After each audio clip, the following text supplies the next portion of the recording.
The spaceship called Horizon's Edge moved slowly through the dark space near the Kepler sector. Inside the ship, Lieutenant Commander Kyle Morrison stood by the large window looking out at the stars. His uniform was clean and pressed. Today was important. Very important. "We are getting permission to dock," said Lisa Grant from her seat at the navigation controls. "The Varketh want to meet us," Kyle nodded. He had read all the files about the Varketh. They were big. Really big.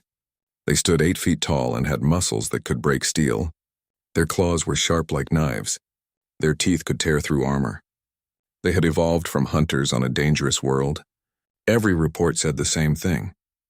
The Varketh thought they were better than everyone else.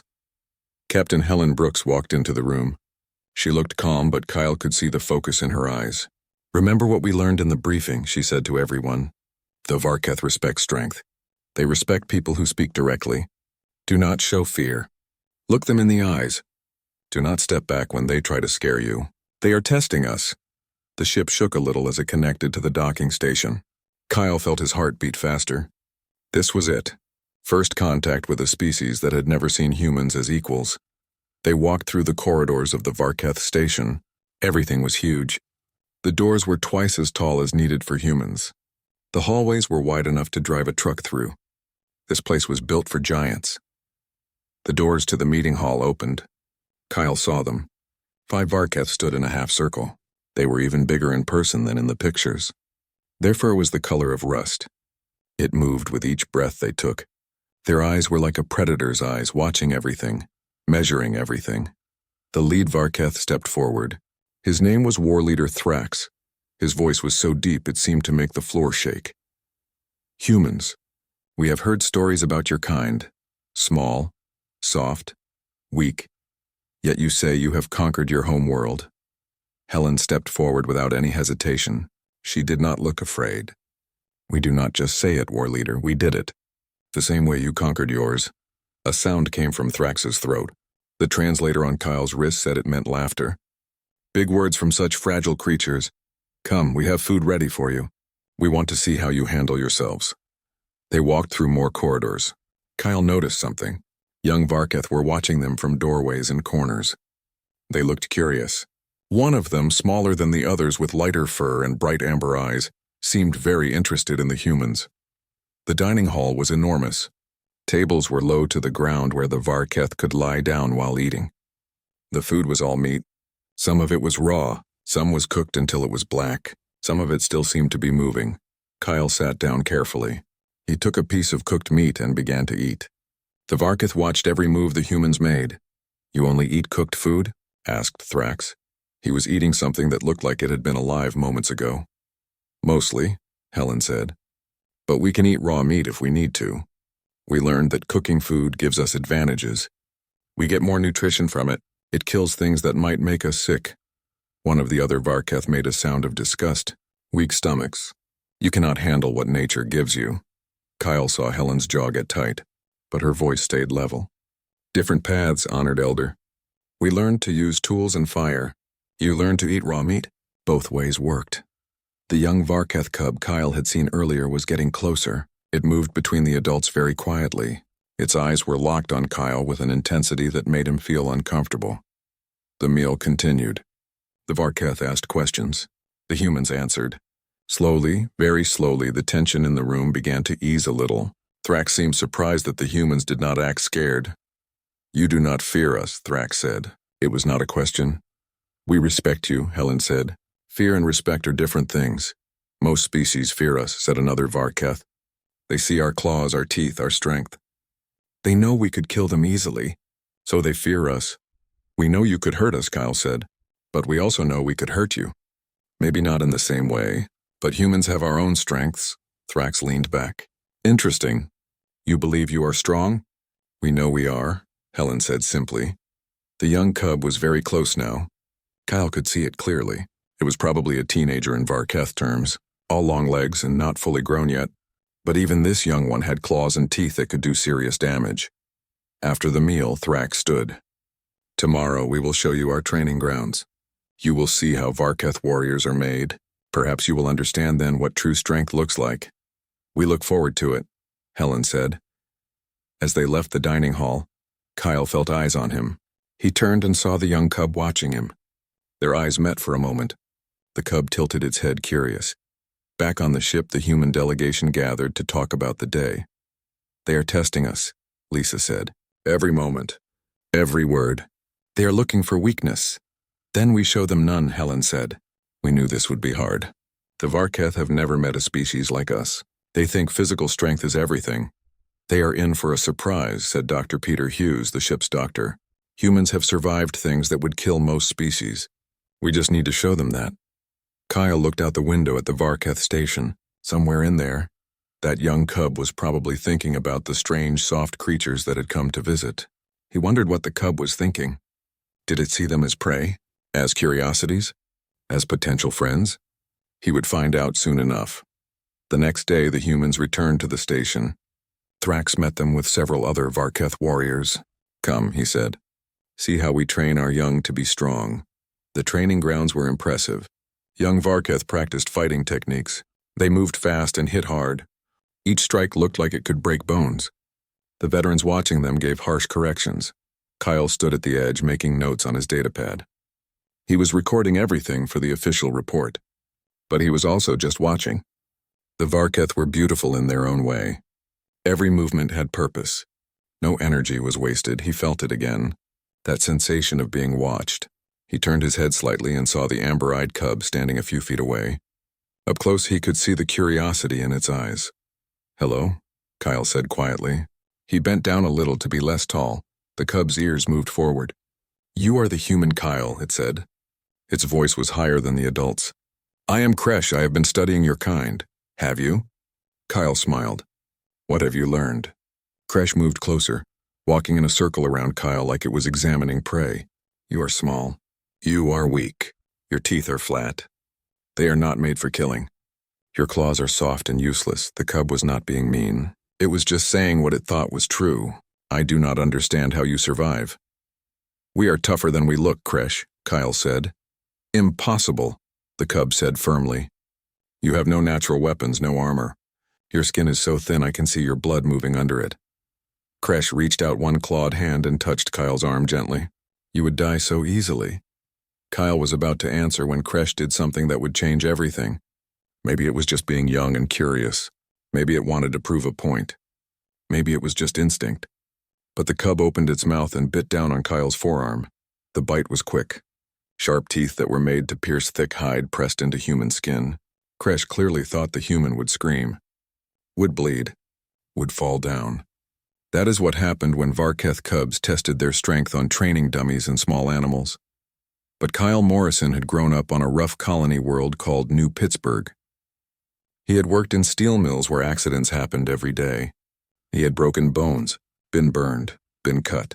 He had survived a shuttle crash that killed 3 other people, and he had learned, like all humans on frontier worlds learned, that complaining about small injuries was something nobody had time for. Kyle did not scream. He did not even flinch. He just looked down at the cub and said, "Are you finished?" Kresh let go immediately. The cub stared in complete shock. It looked at its own teeth, then at Kyle's arm where small dents were visible but no blood came out, then back at Kyle's calm face. You did not." Kresh could not finish the sentence. "That should have hurt you." "I bit you." "You did," Kyle said, rubbing the spot. "That will probably leave a bruise. Was there a reason, or were you just curious?" By now, other people had noticed what happened. Adult Varketh were coming quickly. Kyle could see Helen and the other humans moving toward them too. War Leader Thrax arrived first, towering over everyone with a look of pure anger on his face. "Kresh." The war leader's voice was so loud it could have broken stone. "What have you done?" The cub dropped low to the ground, making itself small. I only wanted to show. The human is so weak, I thought." Thrax turned to Kyle. For the first time since they met, the huge alien looked truly worried. "Human Kyle, I apologize deeply. The cub will be punished hard for this break of hospitality. Your injury—" "There is no injury," Kyle interrupted. He held up his arm, showing the marks. "See, just some pressure." "No harm done." Thrax stared at the arm, then at Kyle's face. He was searching for signs of pain or lies. "The cub bit you with hunting teeth. You should be bleeding, in pain." "Humans have dealt with worse," Kyle said with a shrug. "Besides, Kresh was just curious, right? He looked at the cub, who was still staring at him with wide, shocked eyes. "I do not understand," Kresh whispered. "How are you not hurt?" Helen arrived and quickly took in the situation. She saw Kyle's arm, saw the frightened cub, saw Thrax's confusion. "What happened here?" "A misunderstanding," Kyle said quickly. Young Kresh was testing a theory about human durability. "The test is complete. No damage done." But Thrax was not satisfied. The cub attacked a diplomatic guest. "This cannot be ignored." "The cub was curious," Kyle said firmly. "Curiosity is not a crime. And I truly am fine, look." He moved his arm, bent it, flexed his fingers. "Everything works. I will have a bruise, but I have had much worse." The Varketh warriors who had gathered were all staring now. They looked at each other. They looked at Kyle. One of them, an older female, stepped forward. "You do not feel pain?" "I feel pain," Kyle said. "That bite hurt. But pain is just information. It tells me something is wrong. It does not control what I do." This seemed to confuse them even more. Thrax made a decision. "We will speak of this later. Kresh, go to your quarters. Now." The cub fled, but not before giving Kyle one last confused look. The rest of the day was strange. The Varketh were different now.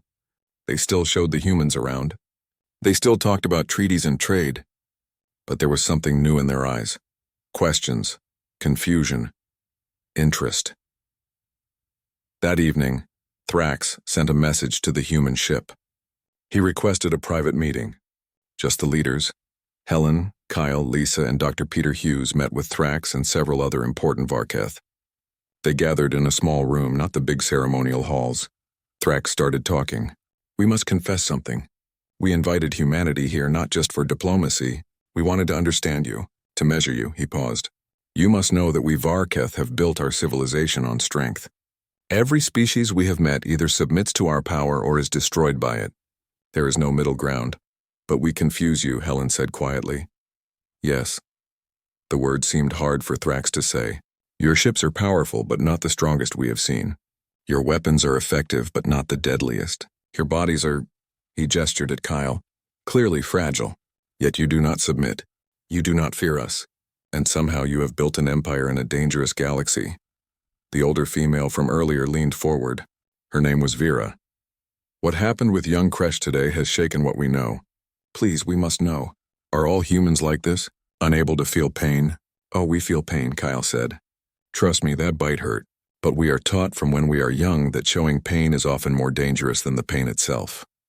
"Explain," Vera commanded. Lisa, who knew a lot about alien biology, spoke up. "May I?" Helen nodded. Lisa continued. "Humans evolved as persistence hunters. We are not fast like you. Not strong.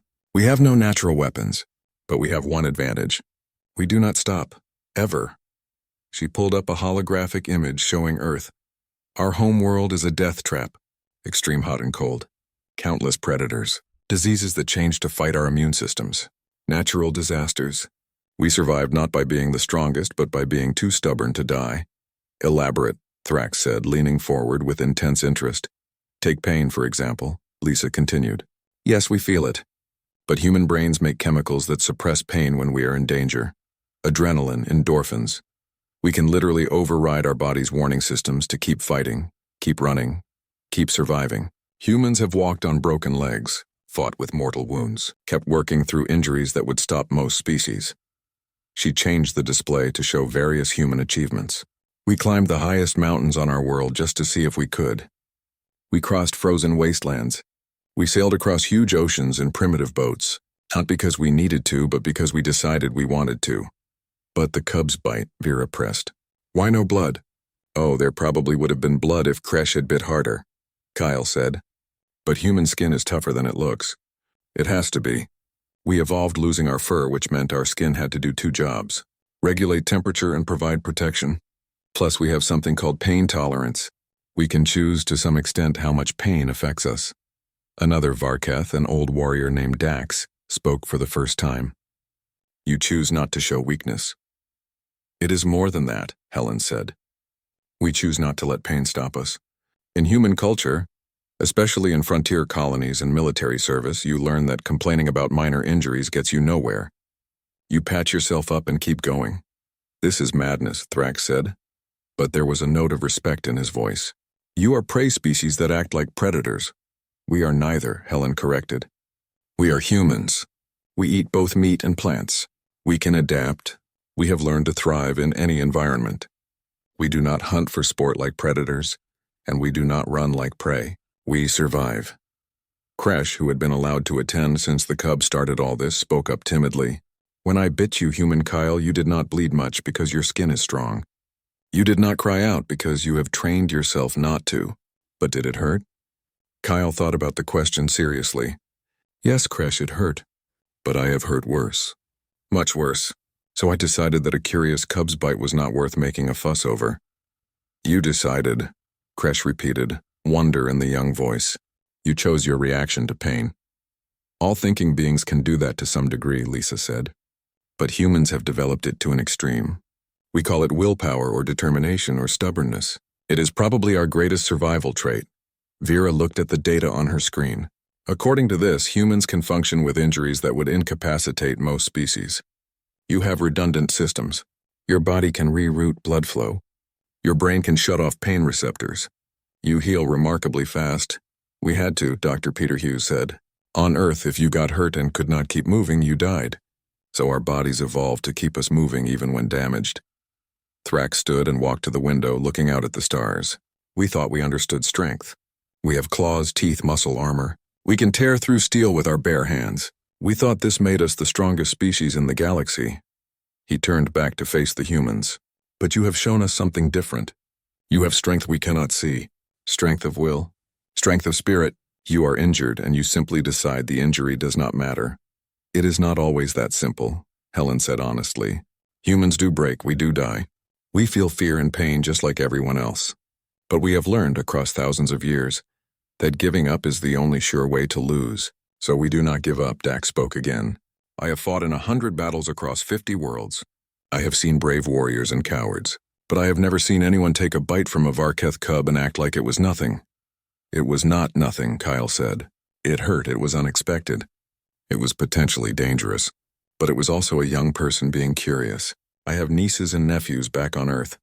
Young humans are curious too. Sometimes they do things without thinking. I was not going to punish Kresh for being young. Kresh looked at Kyle with something like gratitude. Tomorrow, Thrax said, we would like to conduct some tests. With your permission, of course. We want to understand human durability better. We want to see what you can do. Helen looked at her team.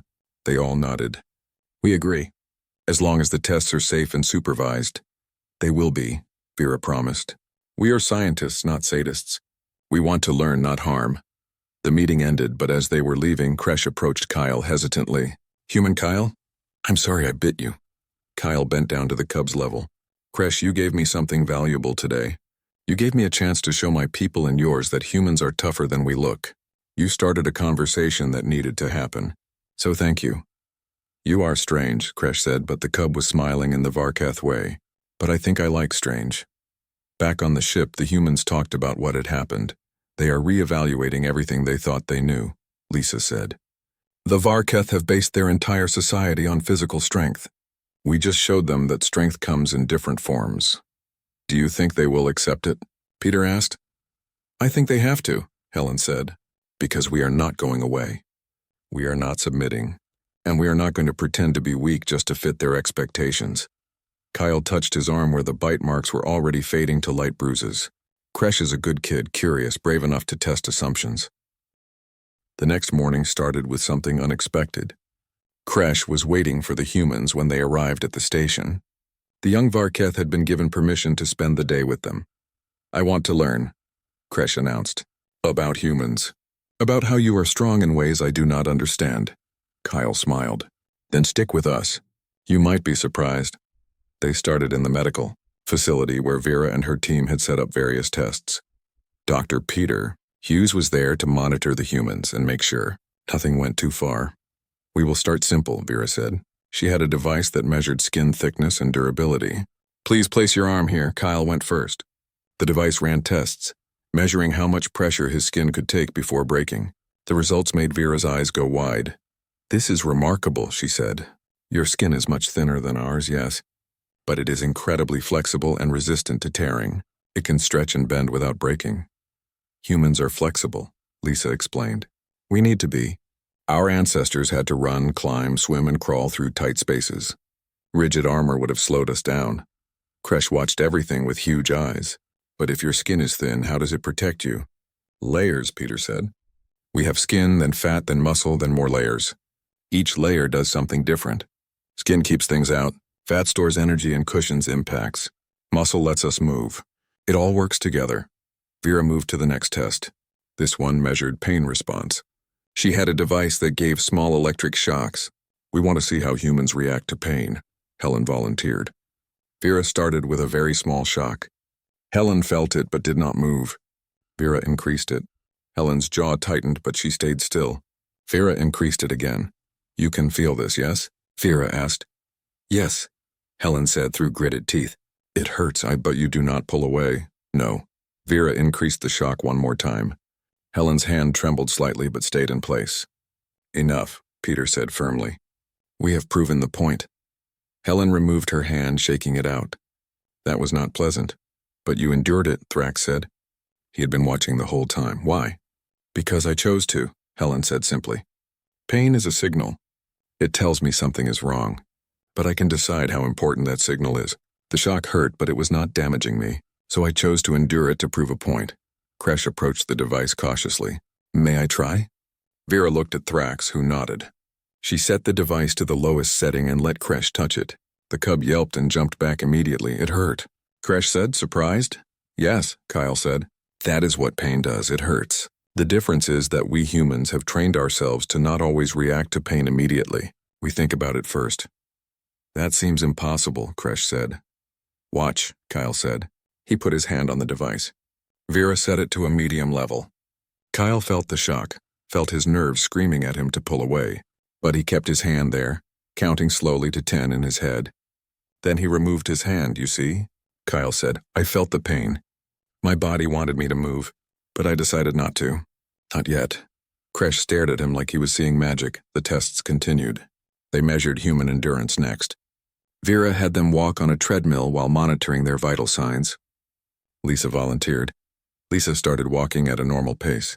After 10 minutes, Vera increased the speed. After 20 minutes, she increased it again. After 30 minutes, the Varketh scientists were watching in amazement. Her heart rate is elevated but steady, Vera said. Her breathing is faster but controlled.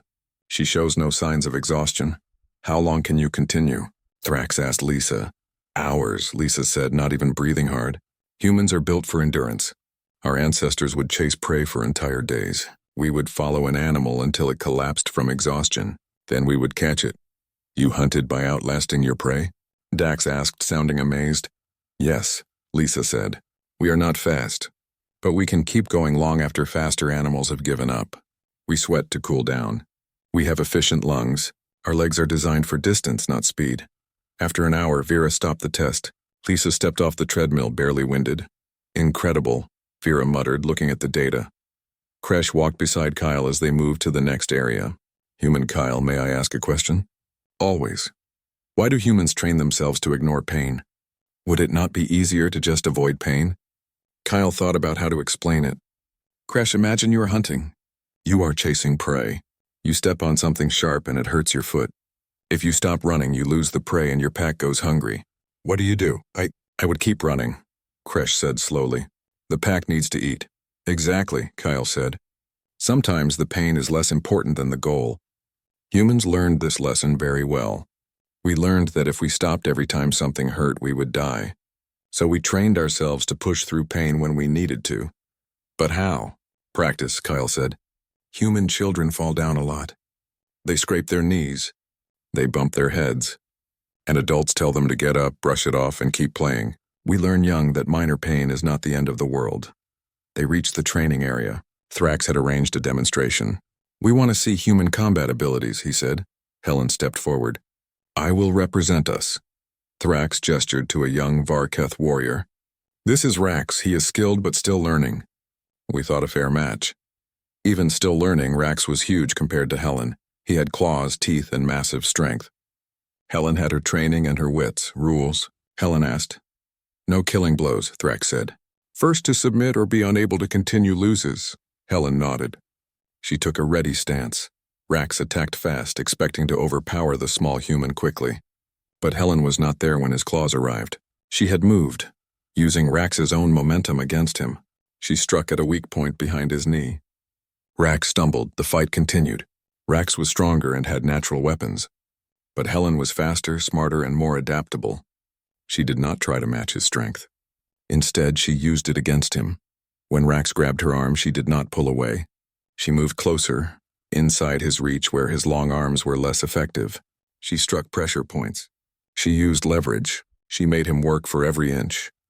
The fight ended when Helen got behind Rax and put him in a hold that made it impossible for him to move without hurting himself. "Submit?"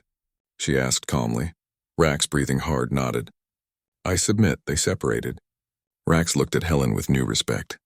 "You fight well for one so small." "I fight smart," Helen said. "I cannot match your strength, so I do not try. I use strategy instead." Thrax looked thoughtful. "Humans do not fight the way we expected. We fight the way we need to," Helen said. "Every species is different. We learn to use our advantages, whatever they are." Kresh tugged on Kyle's sleeve. "Did you see that? She won against Rax." "I saw," Kyle said, smiling. "But she is so small." "How?" "Because being big is not always an advantage," Kyle said. "Sometimes being small means you are faster. Being weak means you learn to be clever. Humans took all our disadvantages and turned them into advantages." Vera called them over to another area. "We want to test human healing now.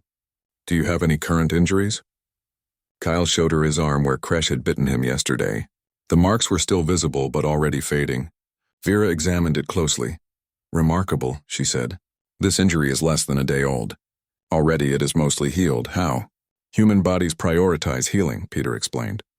"We can heal from injuries that would permanently damage other species. Broken bones heal back stronger.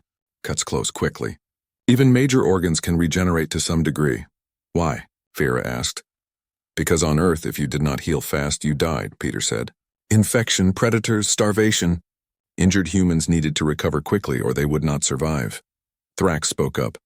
"Every adaptation you describe is about survival. Your pain tolerance, your endurance, your healing, your fighting style, all of it is about refusing to die." "Yes," Helen said simply. "That is what humans do. We refuse to die." The day continued with more tests and demonstrations. The Varketh tested human reflexes, problem-solving abilities, and adaptability. Each test showed the same thing. Humans were not physically superior, but they were incredibly resilient, adaptable, and determined. As the sun began to set on the Varketh homeworld, they gathered in a meeting room to discuss what they had learned. "I must admit," Thrax said, "we invited you here thinking we knew what we would find. A weak species trying to pretend they were strong. We were wrong. We are not strong in the way you are strong," Helen said, "but we are strong in our own way." "Yes," Vera agreed.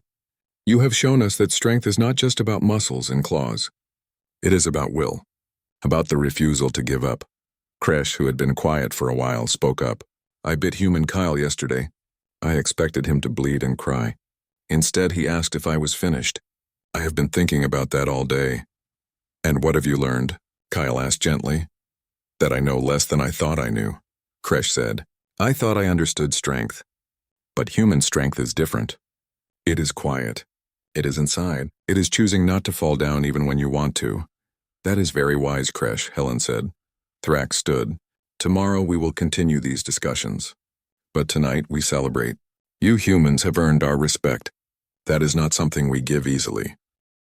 The celebration that night was different from the first formal dinner. The Varketh were more relaxed now.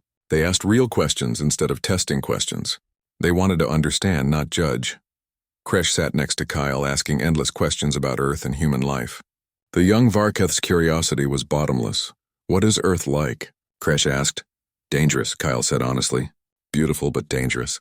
We have storms that can destroy cities, earthquakes that split the ground open, volcanoes that bury entire regions in ash. And that is just the natural disasters. And the predators?" Kresh asked, eyes wide. "Oh, Earth has plenty of those," Lisa said, joining the conversation. "Bears that can tear a human apart. Big cats that hunt silently. Snakes with venom that can kill in minutes. Sharks in the oceans. Crocodiles in the rivers. Even tiny things like spiders and insects that can be deadly." How do you survive? Kresh asked. We are smarter than they are, Kyle said. We use tools. We build shelters. We work together in groups. One human alone in the wilderness might die, but humans together can survive almost anything. Vera approached with a data pad. I have been analyzing all the tests from today. I want to share something with the group. Everyone quieted down as Vera pulled up a holographic display. Humans have a remarkable ability to adapt.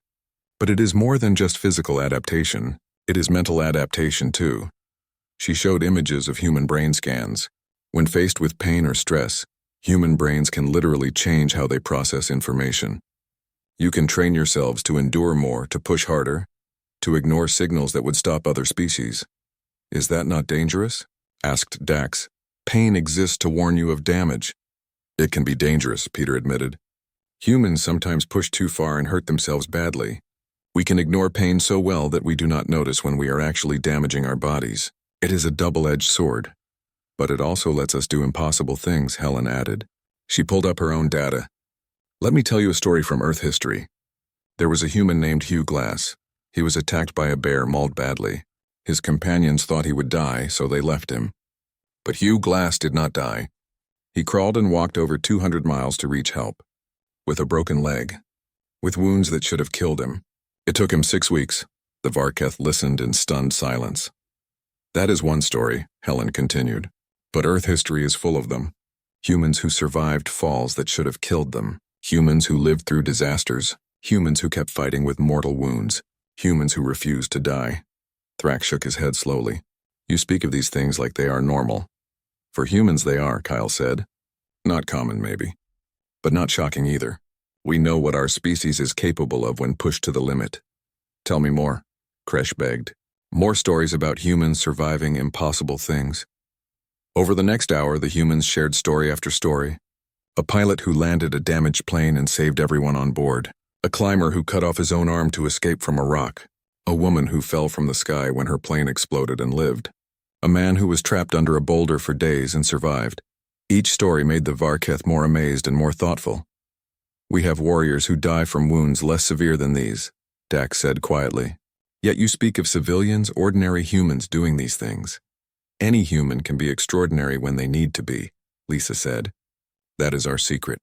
We are all capable of more than we think we are. Kresh looked at Kyle with something like awe. You are all like this? Every human? Every human has the potential, Kyle said. Some train more than others. Some face more hardships than others. But yes, we all have that core of stubbornness that refuses to quit. Vera spoke again. I have a theory. The Varketh evolved as apex predators. We were always the strongest, the fastest, the deadliest. We never needed to develop extreme survival traits because we were rarely in danger. She looked at the humans. But you evolved as prey, or at least as vulnerable creatures in a dangerous world.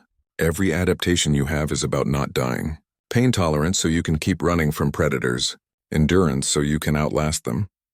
Healing so you can recover from injuries. Mental toughness so you do not give up. You are survivors in the truest sense. We prefer to think of ourselves as adaptable, Helen said with a slight smile. But yes, survival is in our DNA.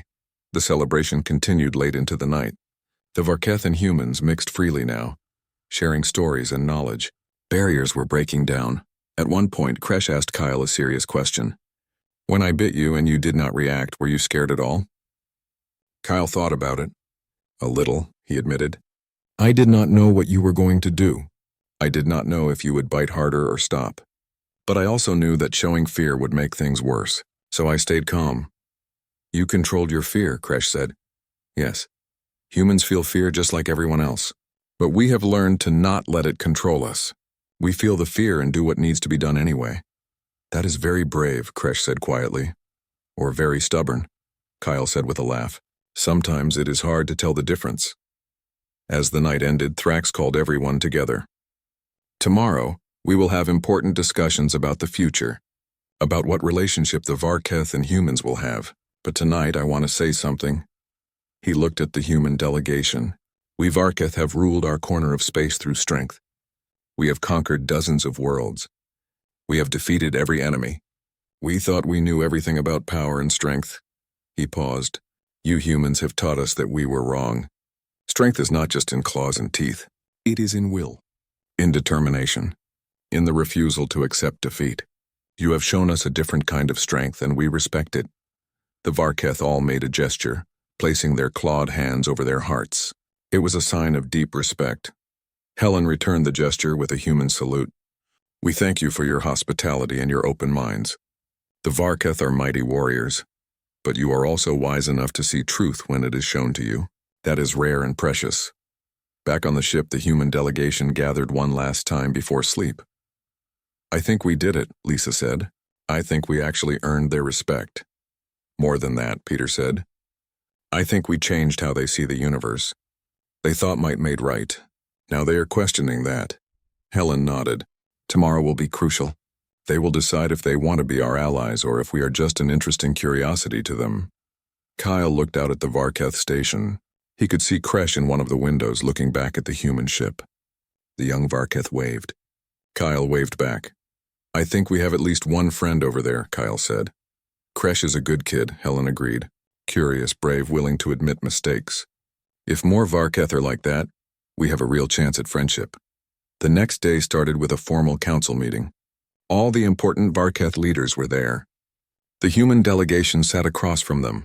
Thrax spoke first. We have spent these days testing you, learning about you, trying to understand you. Now we must make a decision about the future. He stood, a massive figure of strength and authority. The Varketh have a tradition. We respect strength above all else. For generations we have believed that physical might is the only true strength. But you humans have challenged that belief. Vera stood next to him. Our scientists have studied your species thoroughly. Your adaptations, your abilities, your history. We have concluded that humans represent a different evolutionary path. Not weaker, just different. Dax stood as well. Our warriors have tested you in combat. We found that while you lack our natural weapons, you have strategy, adaptability, and a fighting spirit that refuses to quit. These are warrior traits even if they manifest differently. Several other Varketh leaders stood, each speaking about what they had learned from the humans. Finally, Thrax spoke again. The Varketh Dominion has a choice. We can view you as rivals to be defeated, as subordinates to be controlled, or, he paused for effect, as equals to be respected. He looked directly at Helen. We choose respect. We choose to recognize that strength comes in many forms. We choose to learn from you as we hope you will learn from us. Helen stood. The human delegation is honored. We came here hoping for a trade agreement. We are leaving with something much more valuable. And what is that? Thrax asked. Understanding, Helen said simply. Mutual respect. The foundation for true friendship between our peoples. Thrax made a decision that shocked everyone in the room. He walked over to Helen and bowed his head slightly. In Varketh culture, this was the highest honor.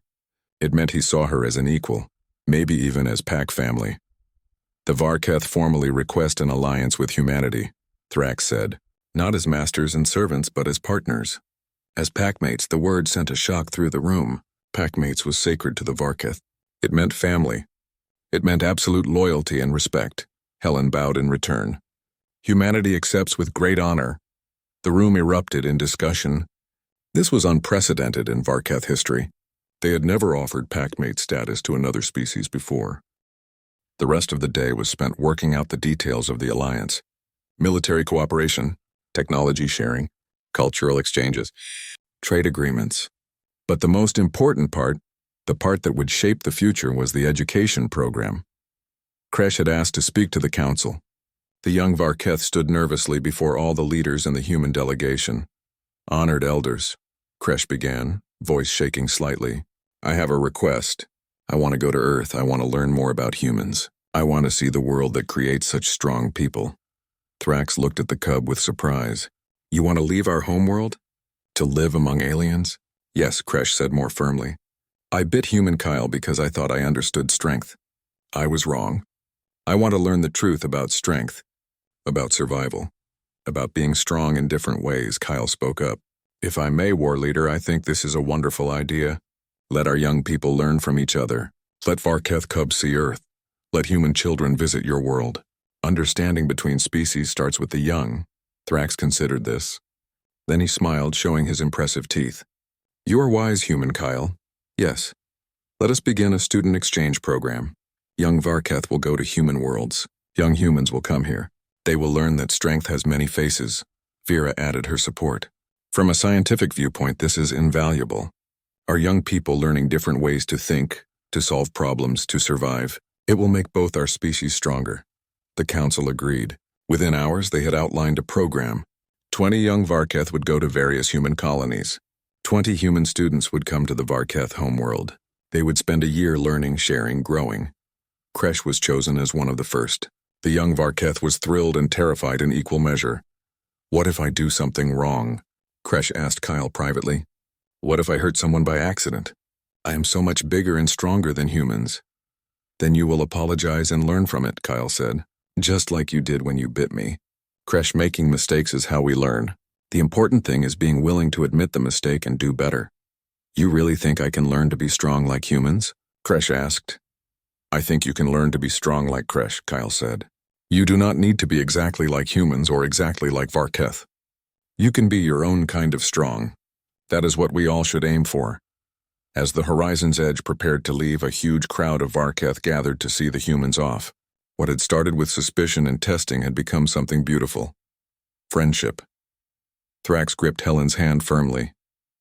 Helen did not flinch from the powerful grip.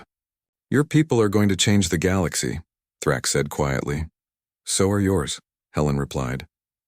Together we will do it better.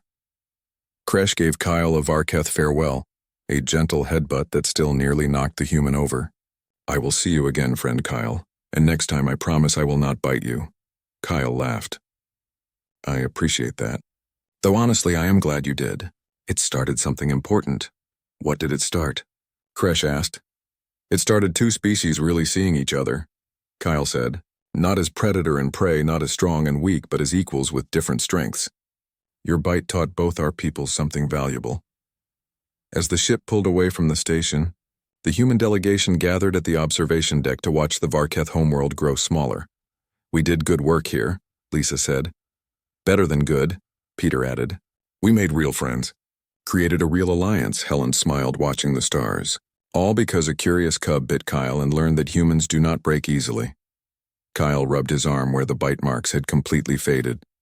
Pain is temporary. Friendship, if you build it right, can last forever. In the years that followed, the Human-Varketh alliance became one of the strongest partnerships in the galaxy. The Varketh brought their warrior strength, their honor, and their fierce loyalty. Humans brought adaptability, innovation, and determination that refused to accept defeat. Together, they explored new worlds. They defended each other against threats. They learned from each other. They grew stronger together than either species could have been alone. The student exchange program was a massive success. Young Varketh learned that strength was not just about physical power. Young humans learned that honor and loyalty were strengths too. Both species became better from the exchange. Kresh spent a year on Earth, living with a human family in New Pittsburgh, the same colony where Kyle had grown up. The young Varketh learned to work in the steel mills, learning human determination and work ethic. Kresh made friends with human children, learning that species differences did not matter when you shared common goals. When Kresh returned home, the young Varketh was different. More thoughtful, more open-minded, more willing to see strength in unexpected places. Years later, Kresh became a diplomat, working to strengthen the bonds between Varketh and humanity. The young cub who had once thought humans were weak became one of the strongest voices for cooperation between species. Kresh gave speeches to young Varketh across the Dominion. The story was always the same. I bit a human once, Kresh would say. I bit him with teeth designed to pierce armor and tear flesh. And the human looked at me and asked if I was finished. As if I had merely tapped him on the shoulder. The young Varketh would always listen with wide eyes. That day, I learned that strength is not just in claws and teeth and muscle.